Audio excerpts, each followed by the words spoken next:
누가복음 7장 11절부터 17절까지 우리 교독하시겠습니다. 그 후에 예수께서 나인이란 성으로 가실새 제자와 허다한 무리가 동행하더니 성문에 가까이 오실 때 사람들이 한 죽은 자를 메고 나오니 이는 그 어미의 독자요 어미는 과부라.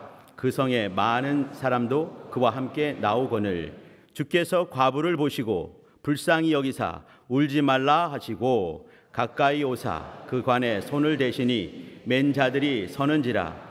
예수께서 가라사대 청년아 내가 네게 말하노니 일어나라 하시매 죽었던 자가 일어앉고 말도 하거늘 예수께서 그를 어미에게 주신대 모든 사람이 두려워하며 하나님께 영광을 돌려 가로되 큰 선지자가 우리 가운데 일어나셨다 하고 또 하나님께서 자기 백성을 돌아보셨다 하더라. 다 같이 예수께 대한 이 소문이 온 유대와 사방에 두루 퍼지니라. 아멘. 오늘은 부활주일입니다. 이곳저곳에 있는 여러 교회에서 예수께서 부활하신 그 사실, 그 역사적인 사실, 또 그것의 의미, 이 시대에 갖는 의미, 또 우리 각각에 어떻게 적용돼야 될 것인가 아마 나누고 있을 것 같습니다. 저는 이럴 때 이제 같이 나누고 싶은 얘기가 주님이 부활하셨다 한다면 우리가 마땅히 어떠한 삶을 살 것인가 거기에 초점을 맞춰서 큰 의미를 갖겠지만 그러나 약간 좀 다른 이 시각에서 접근을 좀 하도록 하겠습니다. 제가 한 글을 가져왔습니다. 이 글은요 1885년에 4월 5일, 오늘이 4월 1일인데 부활주일이죠. 그 당시는 4월 5일이 133년 전에 1885년 4월 5일 부활절날 오후 3시에 제물포항, 지금으로 인천항입니다. 거기에 이제 배가 도착을 했습니다. 젊은 사람들이 쏟아져 나오는 중에 어떤 한 그 서양 젊은이가 27먹은 젊은이가 이 당시 조선에 도착하면서 무릎 꿇고 기도한 기도 내용입니다. 한번 들어보시죠. 우리는 부활주일에 기도 내용입니다. 부활주일에 여기 왔습니다. 이날에 죽음의 철장을 부수신 주님께서 이 백성을 얽매고 있는 줄을 끊으시고 그들에게 하나님의 자녀들이 얻는 빛과 자유를 누리게 하소서. 오늘 사망의 빗장을 부수시고 부활하신 주님께 간구하오니 어둠 속에서 억압을 받고 있는 이 조선 백성에게 밝은 빛과 자유를 허락하여 주옵소서라는 기도를 드렸습니다. 27먹은 청년이었습니다. 우리 성도님들 잘 아는 감리교의 유명한 그 선교사 아펜젤러의 기도였습니다. 아펜젤러 이제 그때 결혼하고 그 사모님은 이제 배가 이제 남산만큼 불러가지고 뱃속에 아기를 담고 이렇게 그 제물포항 인천항에 들어오게 된 거죠. 그날이 언제였냐면 오늘이었습니다. 부활주일이었습니다. 오후 3시에 도착하면서 이런 기도를 드린 거죠. 이 백성이, 조선 백성이 빛을 알지 못합니다. 억압 속에 있습니다. 하나님, 부활하신 주님께서 빛을 허락하시고 억압을 깨뜨리시고 자유케 하여 주옵소서라는 기도를 드린 것이에요. 부활하신 주님이 우리의 주가 되시기 때문에 우린 지금 영적 생활을 하는 것입니다. 또 어떤 분들은 영적 생활에 더하여 이 말씀 가지고 움직이는 자들이 있는 것이죠. 또 이 말씀 가지고 무릎 꿇는 분들이 있는 것입니다. 그러면서 주의 나라가 든든히 서가고 주의 나라가 확정되는 역사가 있는 것이죠. 성경에 보면은 예수께서 부활하셨습니다 라고 증거하고 있지만 주님께서 부활하시기 이전에 먼저 죽음에서 이렇게 부활했던 사람들이 곳곳에 등장을 합니다. 구약에 슬쩍 보더라도 그 유명한 엘리야 엘리사 때, 사르밧 과부의 그 아들이 죽었을 때, 또 수넴 여인이라고 엘리사 때 열왕기 하에 등장을 하죠. 수넴 여인의 아들이 죽게 되고 또 엘리야와 엘리사가 또 이제 기도하면서 살아나는 장면이 등장을 합니다. 신약에도 보면은 이제 그 베드로와 바울이 살렸던 사람들이 등장을 하죠. 베드로가 살렸던 그 다비다라는 여인이 있는가 하면 또 바울이 살렸던 그 이제 한 청년이 있습니다. 또 주님이 죽으시고 이제 그 죽으시는 그 순간에 무덤이 깨지게 되고 바위가 터지게 되면서 많은 사람들이 살아나게 됐고 이들이 이제 거룩한 성 예루살렘 성에 가서 사람들을 깜짝 놀라게 했던 그 장면들이 등장을 합니다. 부활의 첫 열매 대신 주님께서 부활하시기 전에 육체가 부활했던 사람들이 곳곳에 등장을 하는 것이죠. 저는 오늘 같이 나누고 싶은 얘기는 예수님 당시에 예수님께서 직접 살렸던 세 사람을 돌아보고 싶습니다. 잘 아시는 나사로가 있는가 하면 회당장 야이로의 외동딸이 있는가 하면 과부의 오늘 17장 오늘 여기 7절 7장에 나와 있는 누가복음 7장에 나와 있는 과부의 아들이 있습니다. 이 모습 속에서 부활하신 주님께서 주시는 말씀 가지고 살아갈 우리 인생들의 어떤 모습들이 있다고 저는 믿습니다. 오늘 그 부분을 같이 나누고 싶습니다. 여기 이제 이렇게 그 다시 살아난 과부의 아들, 나인성 과부의 아들, 회당장 야이로의 12살 먹은 딸내미, 마르다와 마리아, 거기에 말제, 그 아들 나사로, 그들이 살고 있는 그 동네, 거기에 한번 집중해 보려고 합니다. 종종 이 자리에 있을 때마다 종종 말씀을 드렸지만 성경에 나오는 여러 사람들과 또 여러 지명들이 있습니다. 그 지명들은 하나님의 각별하신 뜻이, 각별하신 의도가 숨어 있는 것이죠. 예수님께서 여러 사람을 만날 때 많은 사람 만났지만 정말 선별된 사람을 만나지 않았겠는가? 저는 그렇게 믿습니다. 오다 가다 만난 사람이 아니고 주님께서 계획하시고 작정하신 그 사람들을 저는 만났다고 저는 믿습니다.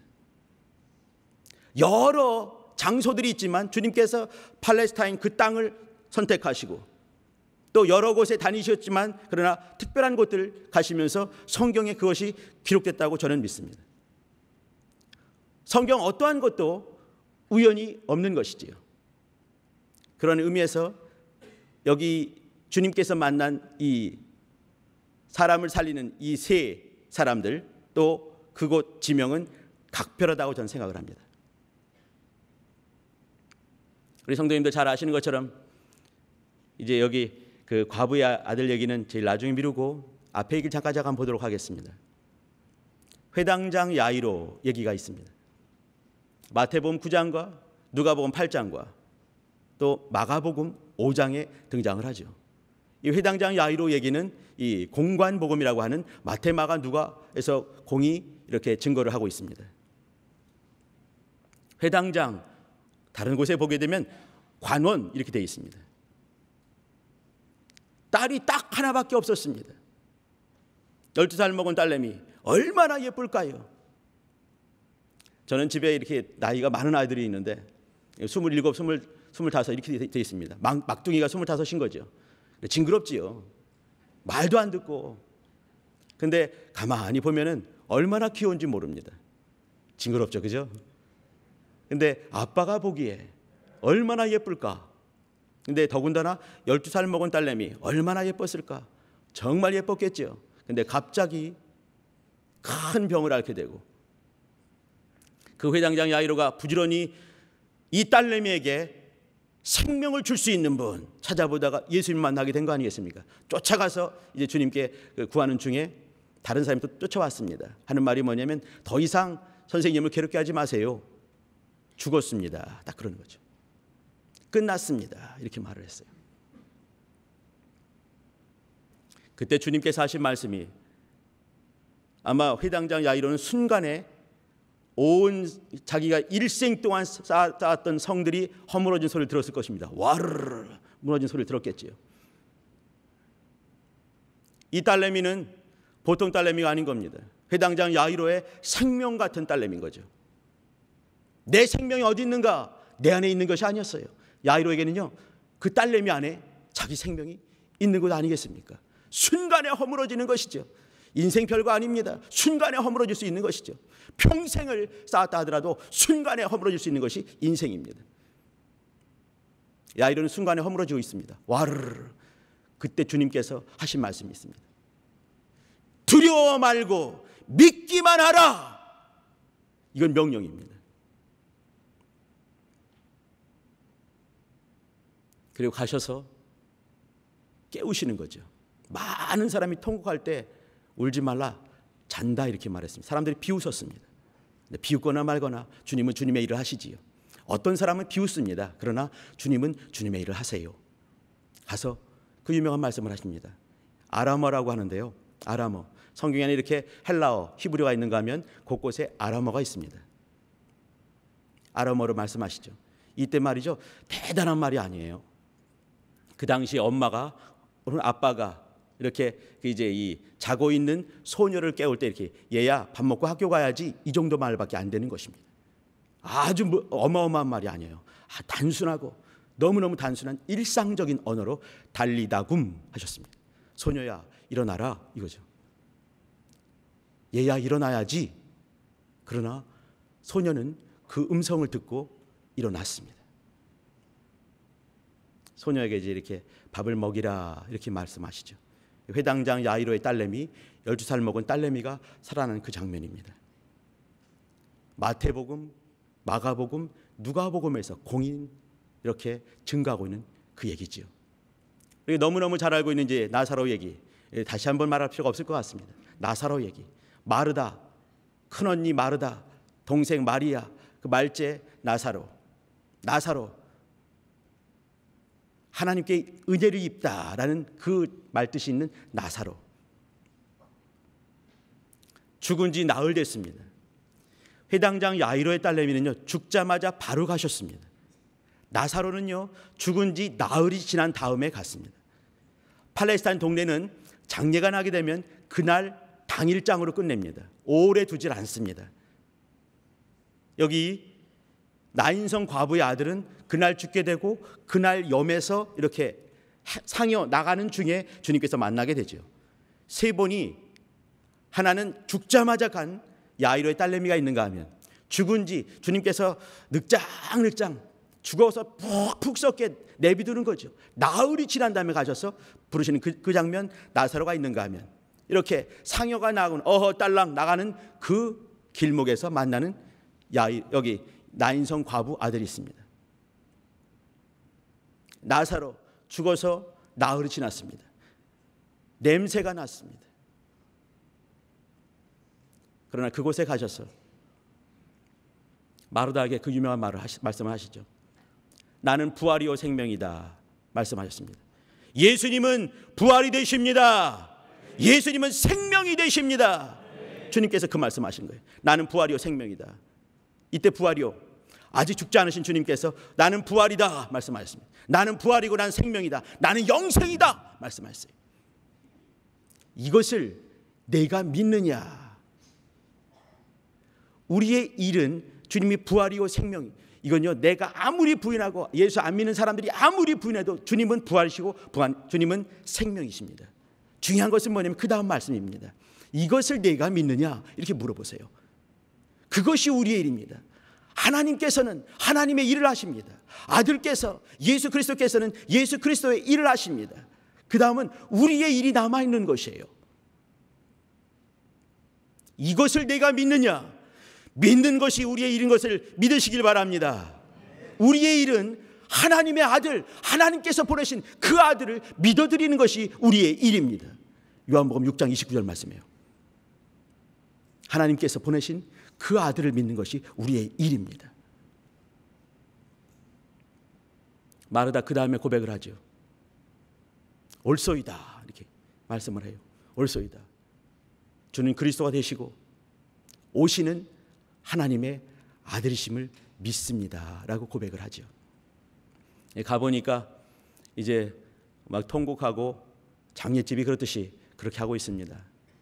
근데 주께서 이렇게 내 말이 너희가 믿으면 하나님의 영광을 보리라 하지 아니하느냐 말씀하시고 어디 두었냐 가보시고 그 유명한 나사로야 나오라 라는 그 말씀을 하십니다. 주님께서 죽은 자들을 향해서 혹은 여러 사람들을 향해서 하시는 말씀을 유심히 들어볼 필요가 있습니다.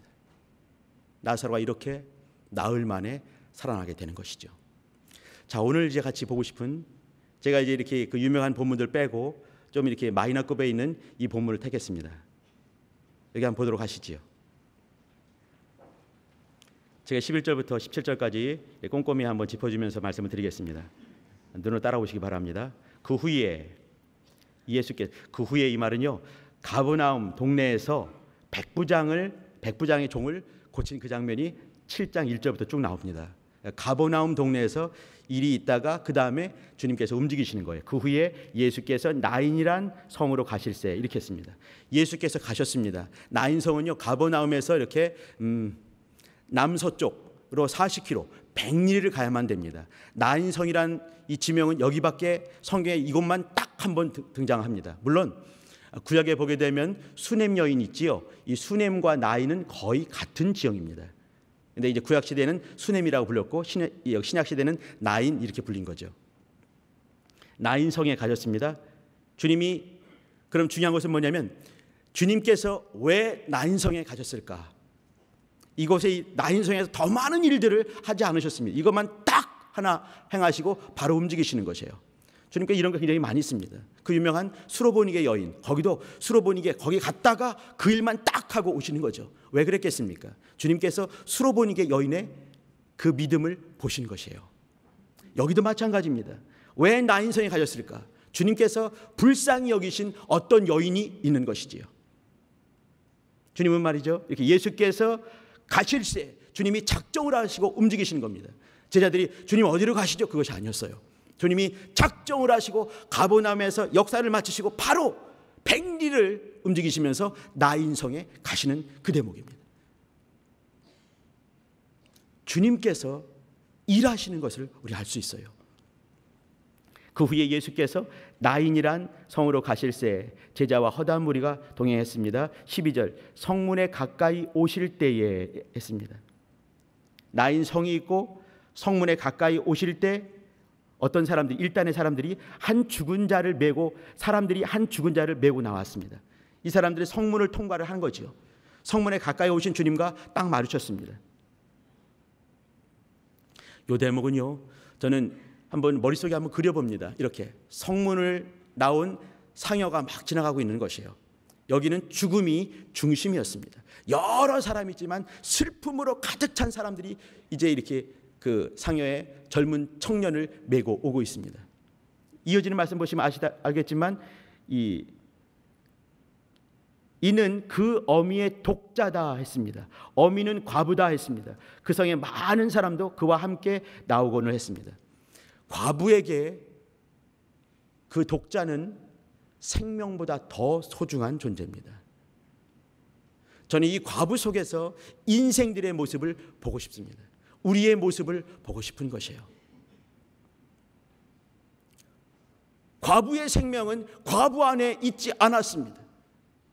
이 여인의 생명은 어디 있었겠습니까? 그 청년에게 있었습니다. 그 청년이 과부의 생명이었어요. 얘가 죽으면 과부는 더 이상 살 의미가 없는 것이죠. 이 청년은 과부의 삶의 생의 이유였습니다. 생의 목표였습니다. 사는 이유는 이 청년에게 있는 것이에요. 얘가 죽으면 과부는 존재 가치가 없는 것이에요. 과부의 생각이었습니다. 그가 이 청년을 메고 나오는 그때를 한번 생각해 봐 주시기 바랍니다. 그가 걷고 있지만 걷고 있는 게 아닌 거죠. 눈은 뜨고 있지만 눈을 뜨고 있는 것이 아니에요. 숨은 쉬고 있지만 숨을 쉬는 것이 아니죠. 그는 이미 죽었습니다. 그 여인은 이미 죽어 있는 거예요. 그 당시 상여는 관을 덮지 않은 가운데 움직입니다. 사람들이 메고는 있지만 그러나 관뚜껑은 덮어놓지 않는 것이에요. 그것이 그 당시의 관례였습니다. 이때 주님께서 일단의 무리들, 많은 무리들과 함께 만나게 되는 것이에요. 사망과 생명이 만나는 역사적인 순간입니다. 죽어서 더 이상 아무것도 할 수 없는 그 사람들이 모여 있는가 하면 죽은 자를 살릴 수 있는 분이 만나는 바로 그 대목입니다. 우린 모두가 이런 이 죽음과 생명이 만나는 그걸 통해서 예수를 알게 됐습니다.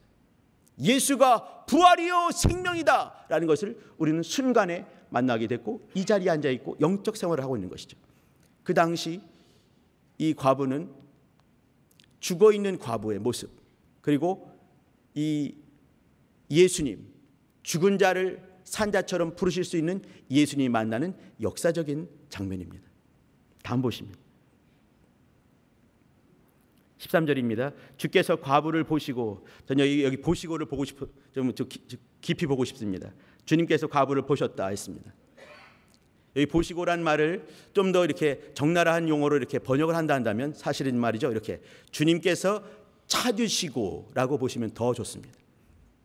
예수님께서는 나인성에 오신 이유가 바로 이 여인을 찾아오신 것입니다. 보셨다 했는데 그 순간 보신 것이 아니라 이미 오래전에 주님께서 보신 것이에요. 그 보신 주님께서 그를 찾아오신 것입니다. 더 이상 삶의 이유를 찾지 못하는 그 죽은 자에게 찾아오신 것이지요. 불쌍히 여기시는 그분께서 이미 불쌍히 여기시고 그 여인을 찾아오신 것입니다. 그리고 이어서 불쌍히 여기시고 불쌍히 여기사 하신 말씀, 울지 말라 하셨습니다. 저도 종종 이렇게 신방을 가게 되면 목사들에게 전화가 올 때는요, 좋은 일이 있을 때는 별로 전화가 안 옵니다. 많이 힘들 때, 어려울 때, 답답할 때 그때 전화가 오게 되죠. 요즘은 전화를 많이 받을 때마다 정말 가슴 막 억장 무너지는 그런 전화를 많이 받게 됩니다. 그때마다 달려가게 되고 이렇게 이제 위로하는 말을 하지요. 울지 마세요. 평안하세요. 주의 위로를 받으시기 바랍니다. 이렇게 말하지만 어느 순간에는 내가 정말 이렇게 그 가슴에서 우러나는 그런 말을 하고 있는지, 아니면 입술에서 맴돌고 있는 그런 말들을 하고 있는지 모를 때가 참 많이 있습니다. 그때 탁 붙들고 막 기도할 때 벌떡 일어난다면 얼마나 좋겠습니까? 근데 그렇지 못하거든요. 울지 마세요. 울고 있는 분에게 울지 마세요. 누구나 할 수 있는 말이지만 주님께서 하시는 울지 말라, 이 말씀은 차원이 다른 말씀입니다. 주님께서는 어떤 분이신가요? 슬픔의 근원을 제거할 수 있는 분이세요.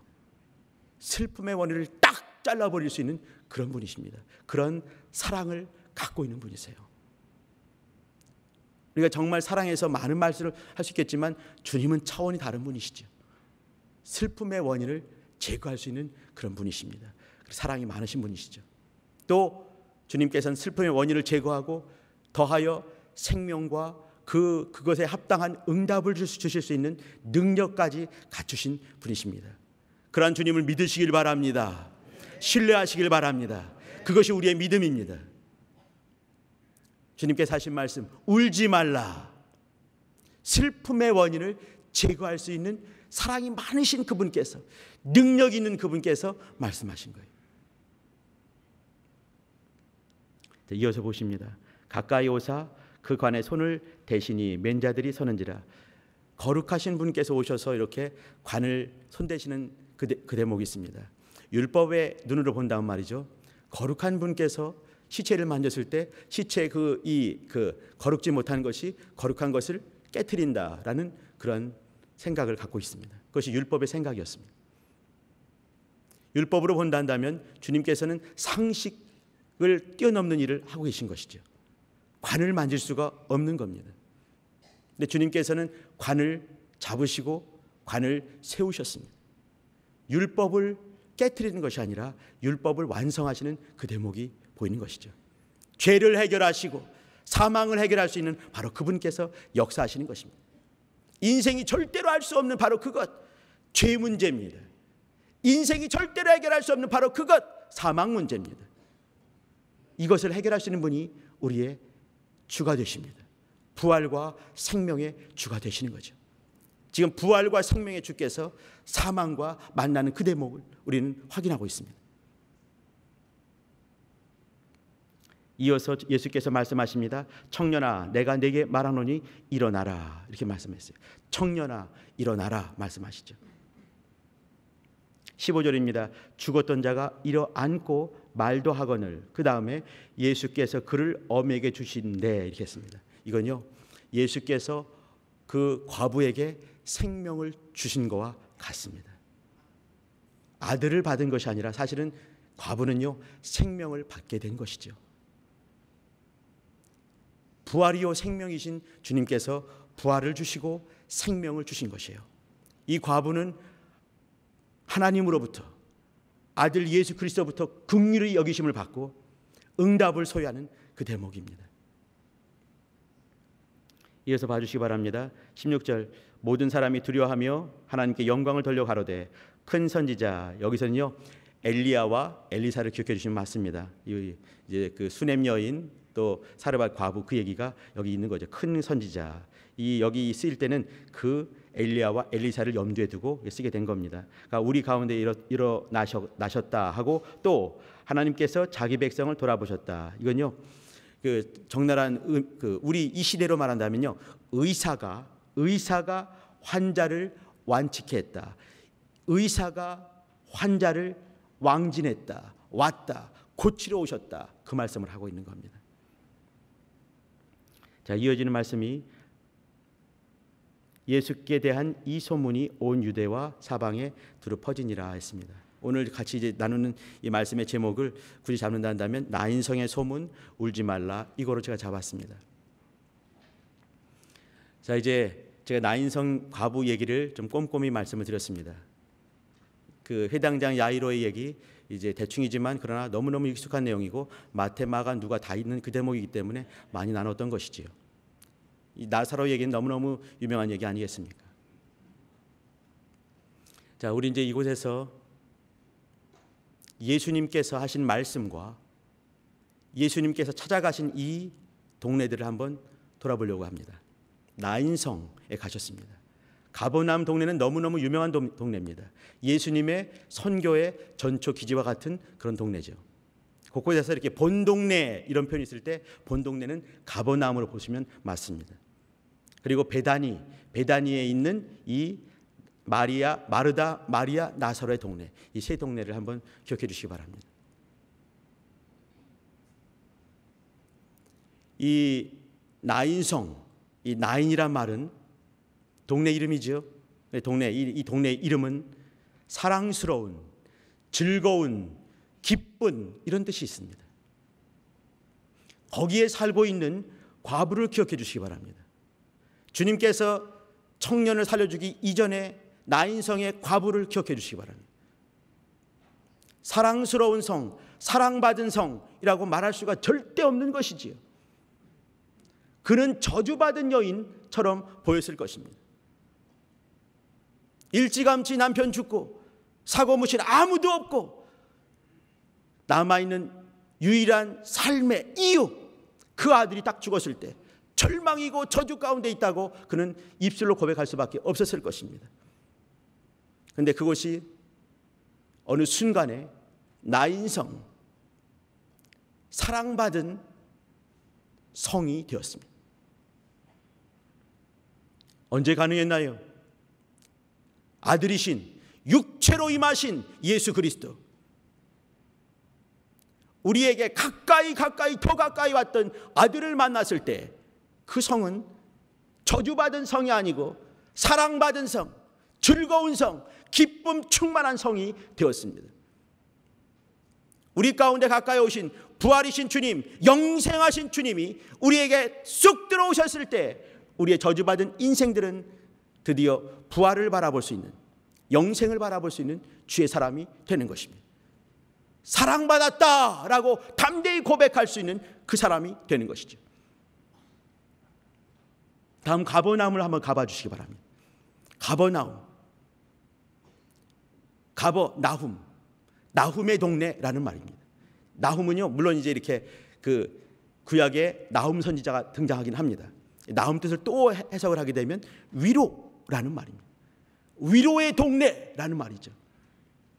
회당장 야이로가 외딸, 아들도 아무도 없고 한 명밖에 없는 그 외딸, 12살 먹은 외딸, 너무너무 사랑스러운 외딸 죽었을 때 슬픔 가득한 동네 아니겠습니까? 그러나 그때 예수님을 청하게 되고 예수님을 자신의 집으로 모셨을 때 정말 위로받는 위로의 동네가 될 수 있는 것이에요. 저는요, 나인성 이것을 과부의 10년 가운데 비춰봤습니다. 가버나움 위로의 동네, 이건요 회당장 야이로의 심령에 비춰보려고 하고 있는 거죠. 슬픔밖에 없는 야이로에게 예수님이 다가오셨고 예수님이 찾아오시고 예수님이 방문하셨을 때 더 이상 위로 이상 있는 위로가 없는 최고의 위로를 경험하게 되는 것이죠. 드디어 위로받게 되는 것입니다. 부활의 주님, 영생하신 주님을 10년 가운데 모시는, 자기 집에 모시는, 드디어 그래서 위로의 동네가 되는 것이죠. 베다니 동네 가봐 주시기 바랍니다. 베다니 이건요 가난한 자의 집 이런 말입니다. 혹은 고난의 집이 되는 것이죠. 그곳에는 가난한 사람이 참으로 많이 있었고요. 또 고난받는 사람들이 많이 모여 살았습니다. 문둥이도 그 동네에 많이 있었습니다. 베다니 동네. 주께서 말씀하시기를 이 동네 베다니 뜻은요 고난의 집 이런 뜻입니다. 주께서 하신 말씀, 내 말이 네가 믿으면 하나님의 영광을 보리라 하지 아니하느냐 말씀하신 것처럼 고난의 집에, 가난한 자들이 드글드글 많이 모이는 그 집에, 고난의 집에 주님이 찾아오셨을 때 그 집은 영광의 집이 될 수가 있는 것입니다. 예수께서 우리 안에 오신다 한다면 우리는 이와 같이 영광을 경험하는 그런 자들이 될 것입니다. 마무리를 지어보겠습니다. 주님께서 여기 과부를 만나주시면서 나인성, 사랑받았다, 사랑받는 성, 사랑스러운 성이 되게 하셨습니다. 회당장 야이로를 만나시면서 깊은 위로, 더 이상 받을 수 없는 최고의 위로 받게 되는 것이죠. 나사로가 살아날 때 고난의 집이 영광의 집이 되었습니다. 이제 우리는 예수로 말미암아 이와 같이 내가 사랑을 받았구나 라는 것을 알게 되는 것이에요. 내 안에 하나님의 위로하심이 있구나 알게 되는 것이죠. 내 안에 하나님의 영광이 있구나 알게 되는 것입니다. 그 전에 예수님의 말씀이 있어요. 뭐냐면 울지 말라 하시는 그 말씀입니다. 내가 너의 슬픔의 원인을 딱 잘라버리겠다 말씀하시는 거죠. 순간에 해결하겠다 말씀하시는 거예요. 주님은 이와 같이 사랑이 많으신 분이시고 그와 능력이 충만하신 분이십니다. 주님께서 오셔서 달리다굼 하셨습니다.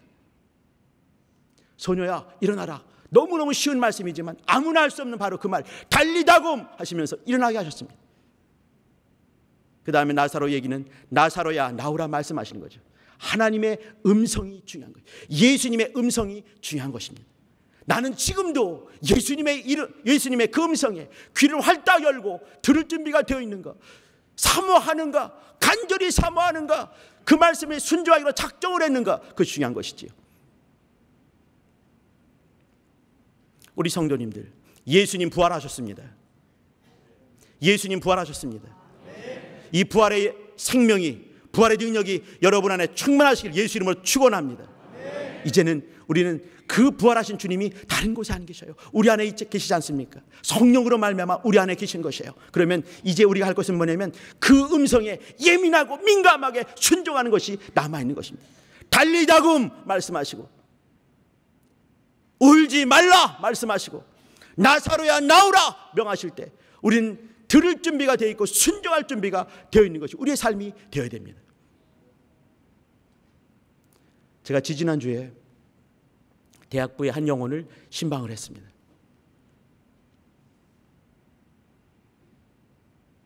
서울대병원의 응급실에 실려있는 영혼이었어요.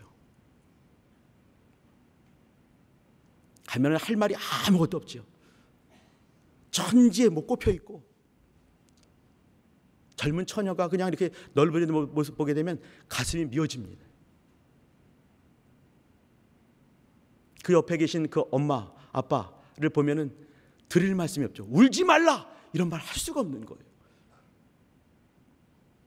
제가 2시간 이렇게 앉아 있으면서 이 얘기 저 얘기하고 또 이제 위로하고 하지만 그것이 얼마나 위로가 될까? 그러나 사실은 말이죠, 진짜 위로가 되는 것입니다. 믿으시길 바랍니다. 이게 믿어야 된다고 해야 되는지 모르겠지만은 위로가 되는 것입니다. 찾아가서 손잡아 주시고 한마디 해주셔야 됩니다.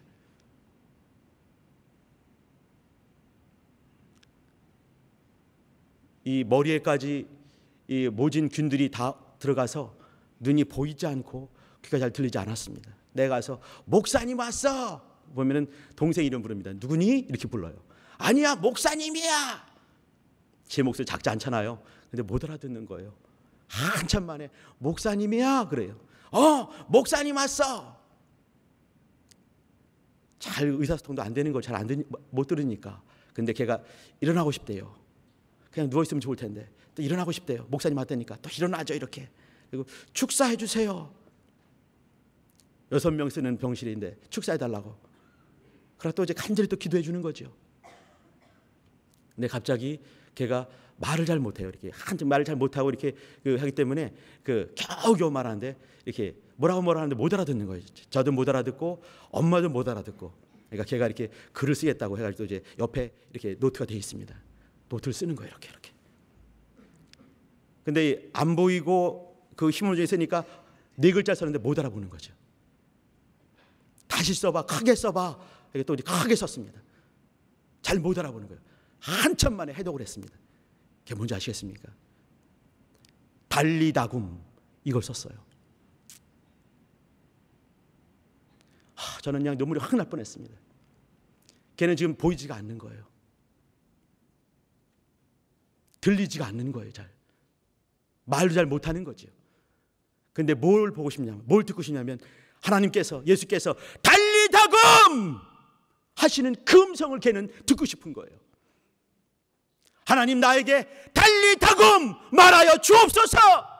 듣겠습니다. 순종하겠습니다. 부활하신 생명이신 주님께서 하시는 그 음성 나는 너무너무 사모해요. 그 말을 하는 거예요. 애끓는 말인 거죠. 그 음성을 너무너무 듣고 싶은 것이에요. 그 음성을 들으면 살겠습니다. 우리 성도님들 말씀을 깊이 봐주시길 바랍니다. 하나님의 음성에 예민하시길 바랍니다. 그분은 우리의 부활이시고 생명 되신 주님이십니다. 생명 되신 주님께서 우리에게 말씀하시고 우리에게 주시고 싶어하는 것들을 얼마나 많이 있겠습니까? 받을 만한 믿음의 그릇들을 준비하시기 바랍니다. 받으시길 바랍니다. 10년 가운데 모시길 바랍니다. 쭉 많이 모신 다음에 또 이와 같이 힘든 우리 주변에 여러 영혼들이 많이 있습니다. 그들에게 다가가세요. 가서 말해주세요. 달리다굼 말해주세요. 울지 말라 말씀해주세요. 나사로야 나오라 말씀해주세요. 하나님의 권위를 가지고, 예수님의 권위를 가지고 곳곳에 가셔서 하나님의 음성대로 말씀해 주시기 바랍니다. 부활의 소문이 내 안에서 머물지 않고 흘러갈 수 있게 해주시기를 바랍니다. 제가 오늘 찬양을 선택을 했는데 찬양을 147장을 선택을 했습니다. 이건요 부활 찬양이 아닙니다. 고난 찬양이에요. 주달려 뭐지요? 죽은 십자가 이 말이에요. 주달려 죽은 십자가. 우리가 그것을 볼 때에 좀 더 찬양할 텐데 말이죠. 이거는 우리가 어떻게 살 것인가. 생명이신 주님, 부활이신 주님께서 우리를 이와 같이 사랑해 주시고 또 이와 같이 주의 생명을 주셨으니까 이제는 내가 어떻게 살 것인가 그것을 말씀해 주는 거예요. 이따가 찬양할 때 아니 이것이 왜 했나 하지 마시고 주님께서는 말이죠 이 십자가를 통과하셔서 부활하셨습니다. 십자가 없는 부활은 없는 것이에요. 우리도 동일합니다. 이제 부활의 능력을 경험했다 한다면 우리는 이 땅에 남기신 그 십자가의 삶을 살아야 되는 것이에요.